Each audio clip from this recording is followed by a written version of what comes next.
Hello everyone, welcome to my channel Shila's cooking blog. আজকে আমি নিয়ে আসলাম তরমুজের জুস। অনেক মজাদার একটা জুস আর কলিজা ঠান্ডা করা একটা রেসিপি নিয়ে আসলাম আমি। গরমের দিনে এরকম তরমুজের জুস বানিয়ে আপনারাও খেতে পারেন, অনেক বেশি ভালো লাগবে, ক্লান্তি দূর হবে, খুব ভালো লাগবে। তো কথা না বাড়িয়ে আমি চলে যাচ্ছি মূল প্রসেসে। এখানে আমি তরমুজ নিয়েছি। তরমুজটা আমি কুচি কুচি করে কেটে নেব। এটা অনেক কুচি কুচি করে কাটার দরকার নেই, কারণ আমি ব্লেন্ডারে একদম মিহি করে নেব। তো একভাবে কাটলেই হয়। আমি খোসাটা এভাবে ফেলে দিচ্ছি।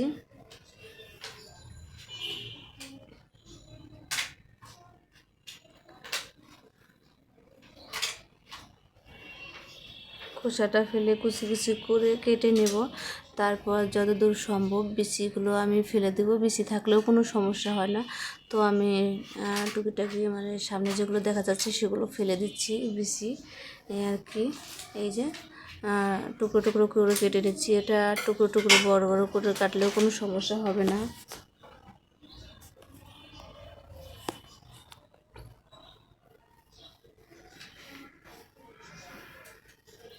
আমি আজকে খুবই সিম্পলভাবে তরমুজের জুসটা বানিয়েছি। আপনারা এরকমভাবে বানাবেন, ঘরে থাকা অল্প কিছু উপকরণ দিয়ে জুসটা বানাবেন, খেতে অনেক ভালো লাগবে। গরমের দুপুরে খাবেন, একদম কলিজা ঠান্ডা হয়ে যাবে, খুব ভালো লাগবে। এই তো কেটে নিয়েছি। এখন আমি ব্লেন্ডার দিয়ে ব্লেন্ড করে নেব। এই তো ব্লেন্ডার জারে দিয়ে দিচ্ছি আমি তরমুজগুলো, সেই টুকরো টুকরো করে রাখা তরমুজের পিসগুলো। এরপর এখানে আমি দিয়ে দেব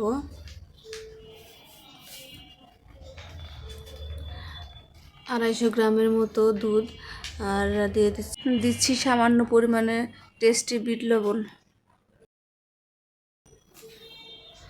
আর দিয়ে দেব চিনি। চিনিটা যার যার ইচ্ছা মতো দিবেন, যার যেরকম মিষ্টি পছন্দ করে সেরকম। তো দুধটা দিলে হয় কি টেস্টটা ভালো আসে। আর নর্মালি এমনিতে শুধু তরমুজের জুস বানালে সেটা অতটা টেস্টি হয় না, এই জন্য দুধ দিয়ে বানালে অনেক বেশি টেস্টি হয়। এই তো আমি দুধ দিয়ে এরকম করে ব্লেন্ড করে নিয়েছি। দেখেন কালারটাও কত সুন্দর আসছে। এটা তরমুজের যে একদম রেড কালার সেই কালারটা আসবে না, কারণ আমি দুধ দিয়েছি, এই জন্য এরকম পিঙ্কিশ পিঙ্কিশ একটা কালার আসছে। তো যাই হোক, কালারটা অনেক সুন্দর আসছে, পিঙ্ক পিঙ্ক কালার, আমার খুব ভালো লাগতেছে দেখে। আর খেতেও অনেক বেশি ইয়ামি ছিল। আপনারাও বাসায় বানাবেন এরকম সিম্পল ভাবে, ঘরে থাকা অল্প কিছু উপকরণ দিয়ে। এই তো আমার তরমুজের জুস অলরেডি রেডি হয়ে গেছে। আমি ব্লেন্ডার থেকে এরকম গ্লাসে ঢেলে নিয়েছি, আর আমি কয়েকটা তরমুজ স্লাইস করে কেটে নিয়েছিলাম জাস্ট ডেকোরেশনের জন্য। এই তো ডেকোরেশন করা হয়ে গেছে। এখন আমি দেখাচ্ছি কত সুন্দর আসছে, উপরে ফ্লাফি ফ্লাফি একদম মনে হয় ফেনা উঠে গেছে এরকম, আর ভিতরে মানে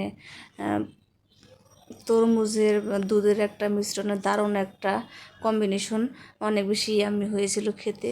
আপনারাও বাসায় বানাবেন এরকম, গরমের দিনে অনেক বেশি ভালো লাগবে।